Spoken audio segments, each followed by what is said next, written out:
So we're here at the National Western here in Denver, here in January. I've got Adam Noble with Noble Genetics from Western Colorado, and Matt Reints from Reints Cattle Company in southwest Nebraska here with us, and they're a couple of our key representatives at ABS from the beef standpoint, and so just want to get their ideas and their what their thoughts are as far as this upcoming spring is concerned. Yeah, Larry, I think you and your guys all had a tremendous year last year. You think you can beat that this year? Yeah, I think it was an awesome year last year, and Mother Nature helps out a little bit, and the cattle markets are sure helping it. So as of right now, it sure looks like it ought to be a great year this year. What do you guys think? I think we got the opportunity it's going to be a tremendous year. I mean, if you're in the beef business right now, it really it cannot get much better, honestly. We have the numbers that are going to get bred this year are tremendous already coming in, and I think it's going to be great. Adam?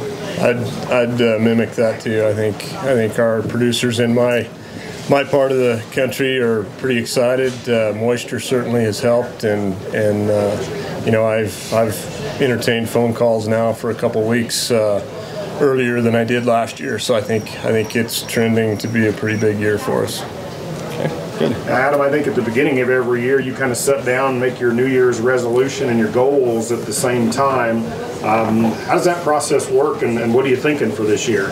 Actually, I think maybe my goals aren't high enough. I think potentially we've got opportunity out there that we've never had before, and I think now it's just going to be able to get out there and capitalize on it. I'm really liking what I hear from the producers. I think we have here again this last year, I think a lot of producers, a lot of people that capitalized on the bred heifer market and took advantages. I think again this year we're going to have another opportunity for people to make some money on bred heifers versus on feeding a pen of steers. And heifers are going to cost more and whatnot, but there's still going to be a chance to make a lot of money on a set of bred heifers, and that's one of my biggest things was last year, is to make sure people know they had that opportunity to take advantage of the market. And we had people double the amount of heifers they bred last year, and thank goodness they did, because they made a lot of money. And I still think we're going to have that opportunity, but at the same time we need to really push the fact they need to be AI bred, and the fact that AI heifers are going to be worth more, and I think that's our biggest opportunity in pushing on my business anyway. Now, you guys have both been really successful reps. For each of you, what do you think's been the most important thing that's led to that success? Arm service for me. It's the ability to go out there and perform, and we do a lot of cattle, and we get a lot of neighbors looking over the fence, and I think it's a full service approach, and the fact that the customers can feel comfortable using us, and we try to mentor them through all the processes, synchronizing cattle, and we try to do our part to make their program a success. Couldn't agree more. I mean, it's in my area, it's a heavily competitive area. Anything little that we can do to help a customer, we try to do it. It's all about getting after it and being hungry and making your business successful, and that's kind of my bottom line, is I don't want to fail, and we just sick them, and every day we have that mentality of trying to succeed, and that's what we do. So that's what I was just going to add, was that both of these guys they're professionals. They understand that, for them to be successful, they need to be out. They need to be talking to customers. They're out looking for business. They're not just sitting there waiting for the business to come to them. Now, for both of you guys, I mean, you're already high volume reps. You say arm service is a big component of your success. How much further can you go? How do you expand that? I mean, we're seeing sales growth this fall of 20 to 25%. Are there enough hours in the day and weeks during the breeding season to get that done? How are you going to accomplish that? All about organization, and if there's a will, there's a way. I'm fortunate to have some good help. some people that breed real good, and they help me. You know, I know I don't have as big as area to cover as Adam, but I mean, we go, you know, all over, you know, and it's just all about organization. I'm planning early and getting everybody on the same sync. So. How about you, Adam? Yeah, it's definitely plan early.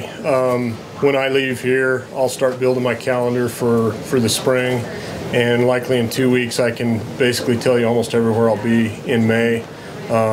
We will have to occasionally tweak some days here or there as we get closer, but with that, you know, kind of in the back of my mind, I can usually make those things happen for the people that need it. And I am planning on some all-night drives. I cover a big territory.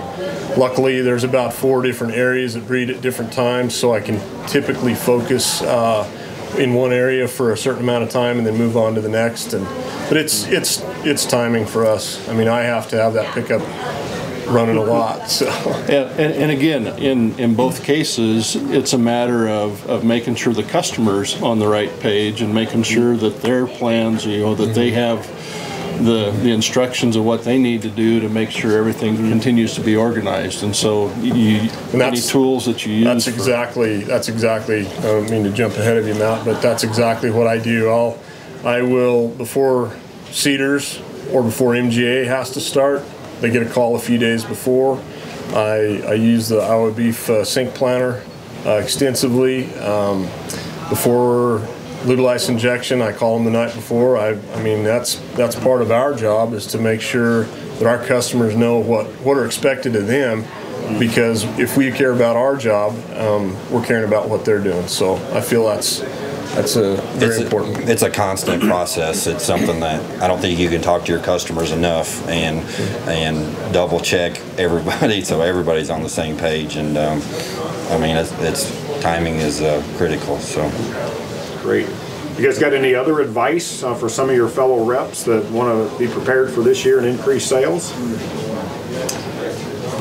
I tell you what, I mean, I really think ABS has a lot to offer that other companies don't. And, I mean, not just with the power line and all that we have going, but the sire alliance is something that nobody else has, and I can't preach to it enough. I mean, we have went out and proved these sires, and part of my deal is, you know, I want my customers to have the most high quality cattle they can have, and we have already went out and proved that. Here you go. This is what you're going to get, basically. It's, you know, all you got to do. It's one of the hugest selling points, you know, and that probably goes more to people that are breeding cows versus heifers. But it's a great source that take advantage of it, because nobody else has it. And whether you're at a customer meeting, it needs to be told over and over. And I guess I'll jump out on a little different, excuse me, a little bit different limb for reps. You know, I challenge them to look at what they did last year, and don't be afraid to drive a little bit. Set a set of cows up in the morning. Set a set of cows up in the morning, and some at night if you can. I mean, I do a lot of that. I think, you know, the sky's the limit. If they want success, it's here to be had. And I think challenge yourself, see what you did in the past, and you know, go out there and get it. It's there to be had. Thank you, guys. Best of luck for a great season. Thanks.